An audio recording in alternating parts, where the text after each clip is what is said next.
Okay, magandang gabi po sa ating lahat. Yan.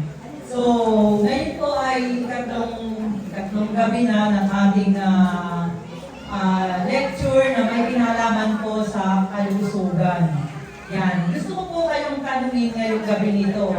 Sino po sa inyo ang madalas maglinis ng bahay o halos araw-araw ay naglilinis ng bahay? Pakitaas na po ng kamay. Yung naglalaba. Hindi na naglinis na. Sino naman sa inyo yung mahilig mag-garden? O kahit hindi nag-garden, yung mga lalaki o yung mga tatay ay sumasaka at nagtatanim, naggagamok ng lupa. Sino naman sa inyo yung laging ganun yung ginagawa? Yan, so, mamaya po ay malalaman natin kung yan ay bahagi ng exercise or nakakatulong sa ating pong kalusugan. Pero bago po yan, ay pwede po bang tayo ay tumayo? Tumayo po muna tayo. Medyo casual po yung aking kasal kasi ang ating pong topic ay exercise or ehersisyo. Taas na po ang kamay. Sige, repeat after me. Kanan, kaliwa, baba, tapos dito, bababa ng kanan, kaliwa. Ulit na po. 1, 2, 3, 4, baba ang kanan, baba ang kaliwa, and then to the left. Harap na po yung left. To the left. And to the right. Yan. Upo na po. Introduction po yun. Yan. Introduction po yan. So, napansin po ba ninyo na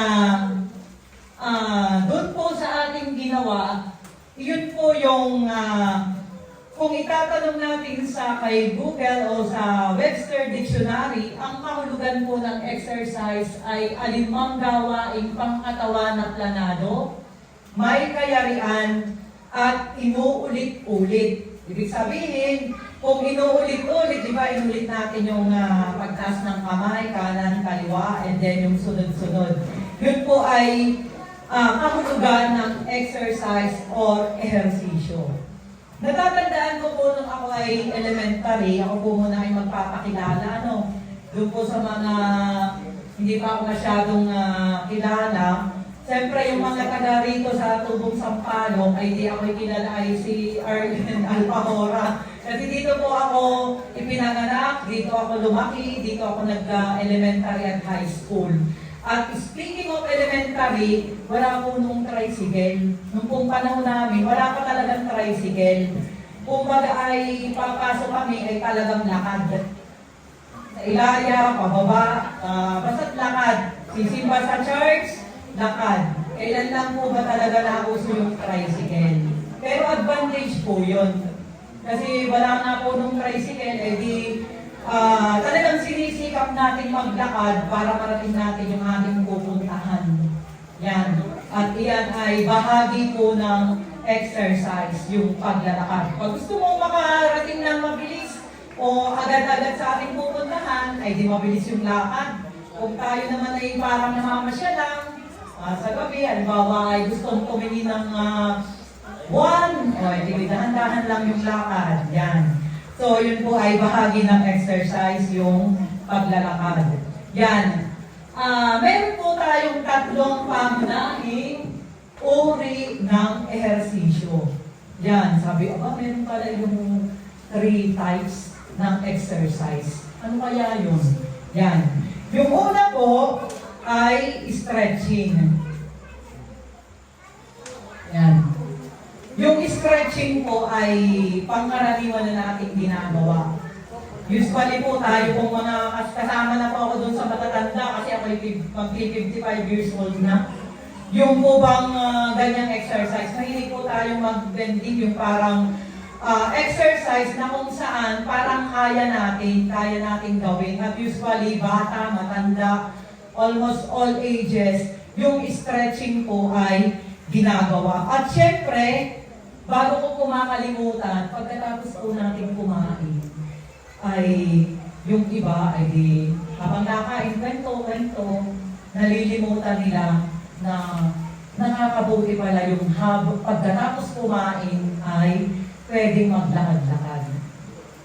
Katapos natin kumain, para mas madaling matunaw yung ating kinain, ay di lakad tayo ng konti doon sa may bintana, sa ating bahay, ikot. Ikot doon sa salas, nakakatulong po pala yung pagkakain natin ay naglalakad-lakad. Bakit po? Kasi yun yung nakakatulong para matunaw ang ating mga kinain. At iyon din po yung nakakatulong para madaling lumabas yung ating pagdumi o yung madaling pagdumi. Yan, yun po yung stretching. Yung madalas na exercise na ginagawa ng mga elementary, di ba tayo ng elementary? Mayroon tayong exercise na ginagawa after nung flag ceremony. At sa high school, ganun din. Yan. Ano naman po yung type 2? Yan. Tayo po ay mabilis lang, madali. Kasi ito po ay yung pinili ko po yung pinakasimple at madali nating tandaan. Pagpapalakas kung saan nadadagdagan ang lakas ng kalamnan.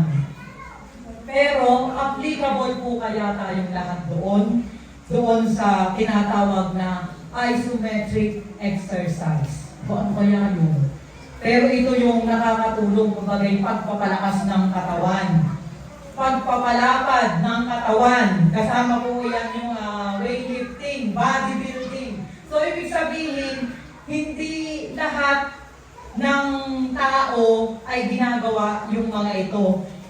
Yung po bang nagbubuhat ng yung ginagamit, yung mga kabataan, yung aking mga anak, mahilig mag-kolekta, bumibili sila ng ginagamit nilang mga mabibigat na mga bakal. Ang bigat-bigat nga naman talaga. Kasi gusto nila siguro lumaki yung muscle. And then, yung ating pagpapalapad ng dibdib, yan sa yung mga katawan natin ay lumalaki yan mga lalaki. Pero, mayroon din pong gumagawa niya ng mga babae. At, kasama din pala doon sa pagpapalakas, yung boxing. Yan. So, yung mga bata, yung mga lalaki, nag-aaral pa lang, tinuturuan mag-boxing. Okay lang po yun. Yun po ay pagpapalakas. Bahagi yun ng pagpapalakas. At yung palang pagkaod, yung sa bangka, yung sa dagat, yung nagsasabuan, yun po ay kasama rin. At syempre, kung kayo po ay may iniipod, hinihila, yung bang isang bagay, halimbawa yung lamesa, gusto ninyong ilipat doon sa kabila or gusto ninyong mag-renovate o magbago ng mga posisyon ng mga gamit.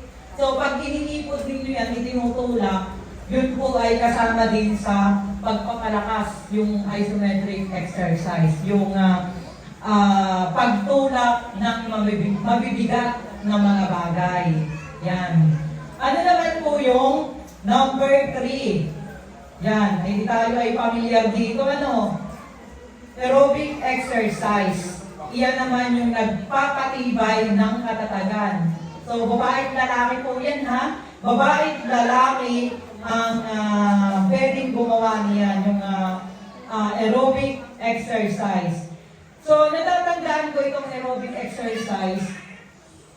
Ito po ay isotonic exercise. Ito yung halos lahat din ng bahagi ng katawan ay kumikilos. Dito, mamaya po natin pag-uusapan, hindi dito nahihirapan yung ating, sa puso. Kasi yung mga gymners, yung mga gymnast, kung naman po yung, naalaala ko pa doon sa school ng SBBA, may mga gymners sila, 2017 hanggang parang 2022. Talagang sinasanay sila doon sa mga exercise na halos lahat ng bahagi ng katawan ay nakikibo or kumikilos. Yun po yung bahagi yan yung aerobic exercise. Kasi yun yung pagbuo ng tibay ng katawan. Kaya kung gusto ninyong parang tayo ay mas titibay tayo, parang matatag. Kumbaga hindi tayo ba malabsak? Kumbaga yung sabi ng mga malabsak mo naman, ba't hindi mo kaya yung parang ang hina, ang lambot-lambot mo? Yan. So, ibig sabihin, kailangan natin yung aerobic exercise. At pwede rin po, Kung tayo naman ay ayaw naman yung mga parang sa gymnastic, yung pong pagbibisikleta, paglangoy, siguro dito yung mga bata marunong na maglangoy kasi malapit sa ilog. Kumbaga yung paglangoy, tapos yung palang mabilis nating paglakad, yun pala ay bahagi din ng isotonic exercise or aerobic exercise. Kasi yung paglakad natin mabilis, ay bilisan ko kasi baka malik ako dito sa crusade. Parang natutulungan din tayo doon para tayo ay maging malakas o matatag. At yung mabilis na yung pagtakbo, di syempre mabilis pagtakbo, yung mga marathon, yan po ay bahagi din ng isotonic exercise at syempre, ang gardening, yung binanggit ko kanina, yung mga nagagawang ng lupa, maganda yun may oxygen pang nalalanghap. Tapos yung mga, sa ating pong mga farmers, yung mga exposed sa mga pagbubukan ng lupa ay malaking tulong po yun. Dito tayo dun sa type 3 ng aerobic exercise. At mas maganda po na nagagawa natin ang mga bagay na ito ay open air. Yan po ay sang-ayon kay Ivan Smith na mas maganda daw ay yung hindi kulong na kulong. Kung baga ay yung po bang bata o matanda ay nagagawa yung mga bagay na iyon ay may konting hangin na pumapasok, hindi yung kulong na kulong. Ay parang may naalaala ako, doon sa Inigo ay malinig kami ng mag-badminton, ay parang kulong yun. Siyempre, kaya kulong ay siyempre yung shuttlecock naman, hindi baka pumunta sa labas. Pero talagang sobrang pawis dahil parang walang masyadong hangin. Pero may mga electric pa naman doon. Kaya mas maganda po yung kung pipili kayo ng isang lugar o gym ay yung may mga konting hangin naman na pumapasok, hindi yung parang kulong na kulong. Yan. So, yung kasunod po nating topic ay isang katanungan na bakit ba mahalaga ang pag-ehersisyo? Bakit ba kailangan ko pang mag-exercise? Sabi ng mga nanay dami ko nang gawa dito sa bahay. Paggising ko, magluluto. Mamaya, pag alis ng mga bata, huhugasan ko yung mga pinggan. Ako ay maglilinis ng bahay. Pagkatapos, ako'y maglalaba. Ako rin naman yung namaplansya dahil ako naghahanda ng aking mga, nagsinusot ng aking mga anak. Ay, ang dami ko ng trabaho, ay exercise na iyon. Sa dami ng aking gawa sa bahay, ay mag-exercise pa ako, ay ako'y pagod na pagod na. Yan, ganyan po, madalas po. At ako'y ganyan din dati. Talagang sa dami ng gawain sa bahay, ay di, sabi ko, sapat na yung exercise na maraming gawa sa bahay. Ay tanong nga po ay bakit mahalaga ang pag-ehersisyo.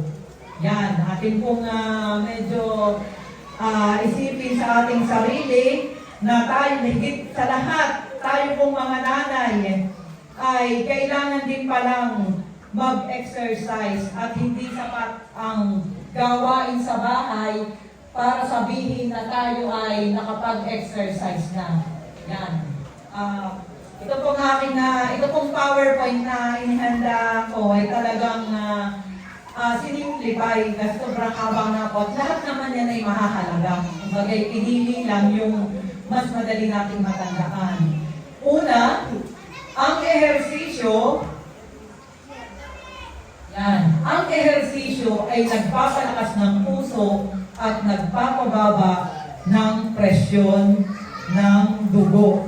Yan. Sino po ba sa inyo ang may sakit sa puso? Wala naman po yata may sakit. Hindi po natin masasabi yung may sakit sa puso kasi tayo po ay laging after doon sa parang taas na ng BP ko At teka, ako'y puyat. Ay, ako'y low blood. Ako'y nahihilo. Pare ko'y mababa ang BP ko. Yung po parang nahukula lang tayo, Alam niyo po yung pag-exercise ay lahat naman po talaga ay nang sobra ay hindi rin maganda. Kumbaga minsan ay kung pagod na tayo sa gawain bahay, tapos ay bigla tayong mag-exercise o bigla tayong gagawa ng mga bagay, naramdam naman natin sa ating sarili ay hindi naman natin kaya, ay kinakailangan din natin i-consider iyon. Ako po ay may mga isinulat dito. Hindi ko na po iyan nilagay sa PowerPoint, dahil sabi ko yun sa PowerPoint, kung ano yung naka-flash dyan, ay talagang simple, maiksi lang at iyon yung matatandaan. Yan. Meron po akong binanggit sa inyo, yung number 2, na hindi nababagay o hindi lahat ng mga tao ay applicable para doon sa exercise na iyon. Yan. Kumbaga ay yung exercise na iyon o yung mga sobrang lalakas na yung weightlifting, yung mga bagay na parang mabibigat, ay hindi po nararapat sa mga may alta presyon o yung may sakit sa puso. Minsan pa nga yung ganong mga ehersisyo ay nakakasira rin sapagkat pinabibigat nito ang mga gawain ng puso at sinisira ang balancing sirkulasyon. Yung ehersisyo po na aerobic exercise ay nagpapatibay ng katatagan. At sang-ayon kay Dr. Rimer, yan, ito po ay hindi ko rin sabi. Kung bagay sabi niya ay nakakaranas daw ng mas mababang antas ng pulso ng dugo o nababawasan ang bilang ng tibok ng puso. Yung tibok ng puso ay nababawasan, bagamat ganun pa rin naman yung bilang nito. So yung pagbomba noon, kumbaga ay lahat ng bagay na iyon ay gumagana. So ibig sabihin, nababawasan, sa pamagitan po ng exercise ay nababawasan po ang taba o cholesterol natin. Yan, yun pala ang pantulong. Kaya pala kinakailangan talaga tayo mag-exercise dahil para mabawasan yung taba o cholesterol. Ay sabi, ano naman yung cholesterol? Pag nahilig po kasi kayo sa prito, pero ito po ay hindi na doon sa ano nga, ito po ay sa mga, bahagi na ng health lecture ng pagkain. Kasi yung mga malalangis, yan, yung mga matataba, yung mga may ano, yun po ay yung mga cholesterol. Minsan ay lagi tayo nagbabasa ng kakainin. Ilang percent kaya yung cholesterol? Ako minsan ay lagi ganun. Papa-check out. Minsan ay tatak, ay mataas ang cholesterol mo ganito. Ay di tayo laging after doon sa label ng ating mga binibiling pagkain na tinitingnan natin kung mataas ang cholesterol ng ating kinakain. Pero, tandaan po natin, minsan ay baka yung lagi natin iniisip na kinakain natin ay mataas ang cholesterol, ay magkaroon na tayo ng nervous o tayo ay ma-stress. Ano po? Kaya nga po ang topic ko ay exercise, ibig sabihin, makakatulong ito para mabawasan ang cholesterol o ang taba ng ating mga kinain. At yun po ay para na rin maiwasan ang pagkakaroon ng arteriosclerosis o yung paninigas at pagkabanat ng mga ugat. Yan po yung mga doktor, yung po mga words na yung nababanggit ko ay siguro mas may paliwanag ng mga espesyalista o yung mga doktor. Kaya kung tayo naman po ay nakakaramdam na parang tayo ay mayroon, lagi na tayo nakakailan o mataas ang BP, hindi na normal lagi, ay siguro ay bukod sa exercise, disiplina din sa pagkain at syempre, mag-consult din tayo sa ating mga doktor. Yan. Mahaba mo kasi ito pagtungkol doon sa topic na yan. Ito ay nagpapabuti ng mga daluyan ng dugo at nagpapababa ng kolesterol. Yun pong aking binanggit na kanina. Yan. Nagpapataas ng enerhiya at nagpapalakas ng immune system. Okay, di pag malakas ang ating immune system, mas malayo tayo pati nadapuan ng iba pang mga karamdaman. Kasi yung exercise na ako ay nakakatulong para lumakas ang ating resistensya. Bilisan na po natin, ha? Nakakatulong ito para maiwasan pati na rin ang reverse type 2 diabetes. Ako nag-research ng konti dito, pero dahil medyo mahaba, ay di yung simple lang. Siyempre, di ba po tayo nakakapakinig na kahit mga bata ay meron na nagkaka-diabetes. Noon nga po ay nakakano pa ako namin, nakakay sa diabetes, ganyan. Oh, bata, bakit ganun? Kaya kayo mga bata, hindi porket bata na ganyan ay malayo din sa pagkakaroon ng karamdaman. Yan po ay dahil yung ating mga kinain, kumbaga ay yung exercise kasi pangtanggal ng pangbabawas ng kolesterol, ay kung tayo ay mahihilig kumain, tapos matatamis, tapos mga sobrang maaalam, ay yan nga po mga bagay na yung karamdaman ng iyan ay hindi malayo na magkaroon tayo. And then, nilalabanan nito ang labis na katabaan sa pamamagitan ng pagsunog ng calories at tumutulong sa atin upang pamahalaan ang timbang. Yan. Ay di alam na po natin na syempre pag tayo nag-exercise tapos ay nababawasan yung cholesterol tapos gusto natin, hindi naman actually yung parang sexy talagang katawan. Kumbaga alam naman po natin yung timbang, meron po yung ideal weight para po sa ating height. Let's say ang aking height ay ako po ay ngayon ay 57 kilos, nun po ay 59.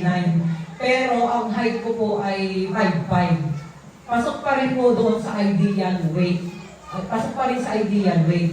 Kasi kahit hanggang mag 59 kilos po ako ay okay pa rin. Kung 57 ay okay pa rin. Yung 55 nga po ay pasok pa rin. Pero yung po pala meron din kung ano yung height ninyo, kung ano yung timbang. Meron pong corresponding na dapat na masusunod kung ano yung ating timbang sa ating din height.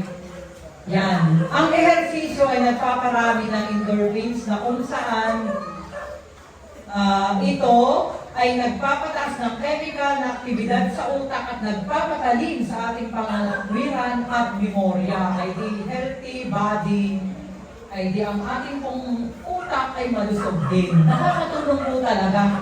Yung malusog ang ating katawan, hindi yung ating memory ay natutulungan din.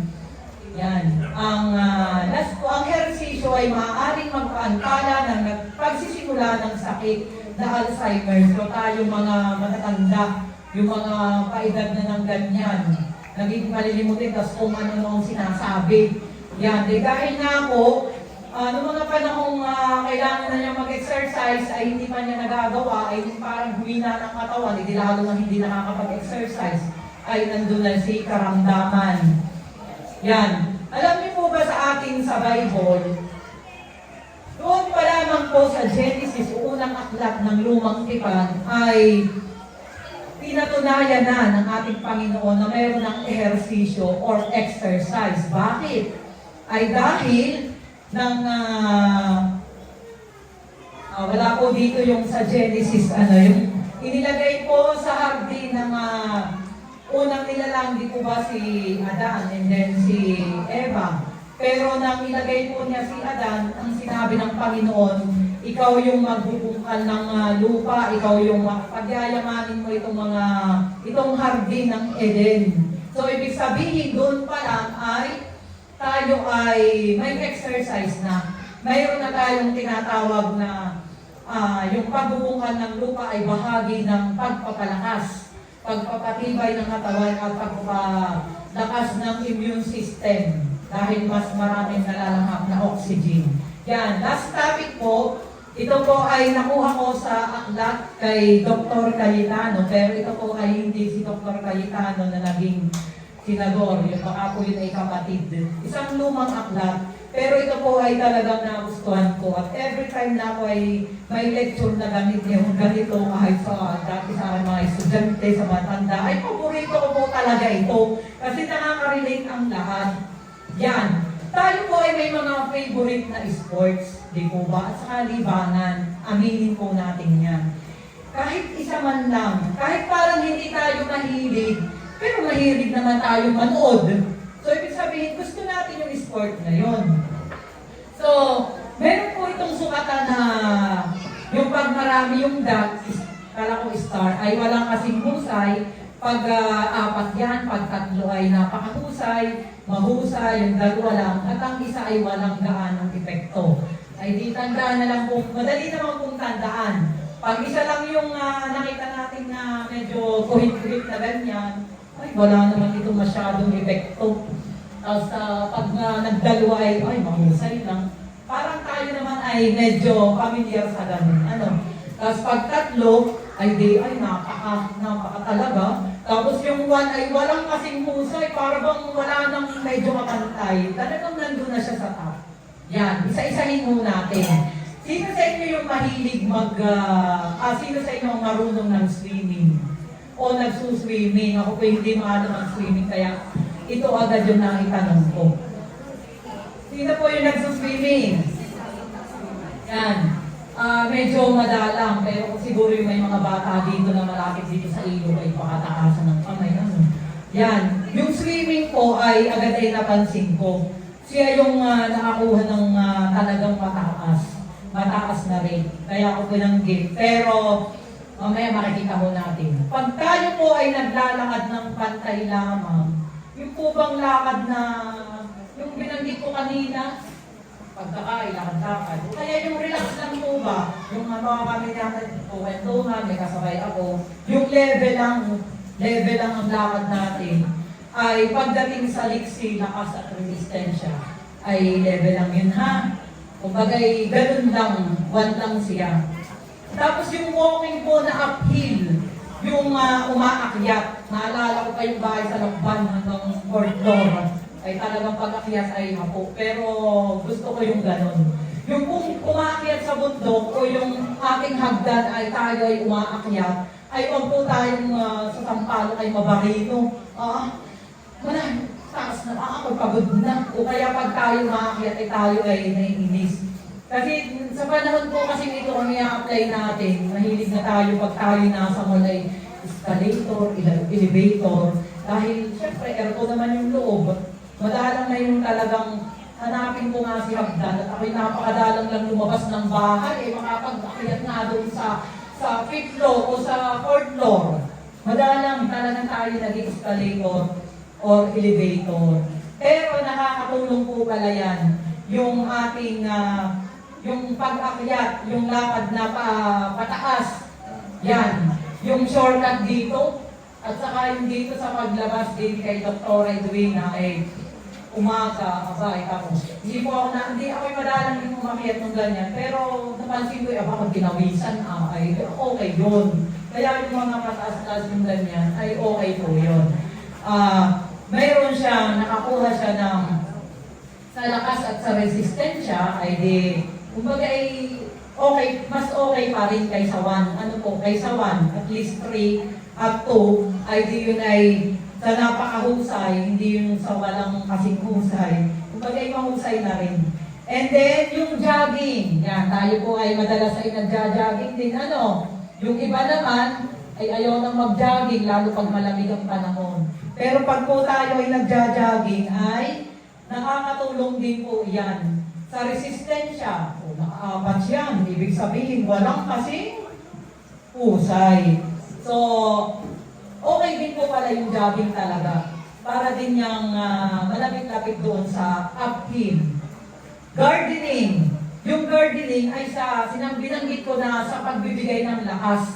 Kaya maganda po talaga yung gagawin ng lupa kasi yung oxygen. Yung ubang nalalamat natin yung oxygen, nakakatulong yun. Yung lawn mowing, ito ba yung yung sa bangka? Yan. Sa lakas din po ang mas marami sa kanya, ang mahusay. And then, yung sinabi ko kanina na housework, na kanina ay ako'y nagtanong sa inyo, naglalaba, nagluluto, naglilinis, ay ganito lang din po pala yung naiibigay niyan. Yung liksi ay, ano po yung liksi na? Pagdalawa? Mahusay ba yun? Mahusay, kasi yung lakas at resistensya ay walang kasinong, kumbaga ay hindi ganon kalakas ang epekto noon. So, ibig sabihin, yung ginagawa po nating paglalaba, paglilinis ng bahay, ay hindi po talaga actually exercise. Yung exercise na binanggit ko kanina, kailangan ay may exercise pa rin talaga. Yun po ay, ito lang po yung naidulot. Nakakatulong siya, o lumiliksi, yung gano'n, mahusay, nakakabigay ng liksi, yung lakas, okay lang din, moderate, yung mga moderate na housework. At yung climbing stairs, ay yung binanggit ko kanina na sa resistensya at sa lakas. At yung gymnastic, tingnan niyo po yung sa liksi, yung gymnastic, lalo pag mga member ng mga gymners, yung mga halos lahat ng bahagi ng katawan ay gumagalaw, ay walang kasing husay talaga sa pagbibigay ng liksi. Kaya yung kita nyo naman at yung mga gymners ay talagang mabibilis silang kumilos. At yung lawn tennis, pero wala yun dito pala yung badminton, may badminton. Lawn tennis, yan, ito po yung epekto. Swimming, yan. Kita mo po ang swimming ay talagang maganda. Yan nga po yung nakakatulong, ay lalo nga daw po yung mga may sa puso. Kaya nga po yung iba ay kahit bata pa ay okay po na natuturuan ng swimming. Hindi po talaga ako natutong mag-swimming pero ako nagsisisi. Kaya mga bata, kung kayo ay makakapagpaturo ay okay po yun. At kasunod po ay badminton. Yan po yung level, weightlifting, cycling, and football. Yan, makikita naman po ninyo yung mga level.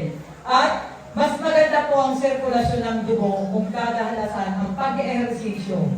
At kung ano man po yung ating gawain pag-iisip, ay sasamahan din po natin ng pag-ehersisyo ng ating katawan at magiging malinis ang dugo. At ang dumi po ng katawan ay magaling mapalabas at panibagong lakas at sigla na mararanasan ng bawat bahagi ng ating katawan. At ang panghuli po ay exercise is very important for health. So let's exercise regularly with our family and friends. Hindi ko na lang po binago yan kasi yan po ay sabi ni Alfredo Torres with our friends. Yun lamang po at sana po ay marami po tayong natutunan at magandang gabi po muli sa ating lahat.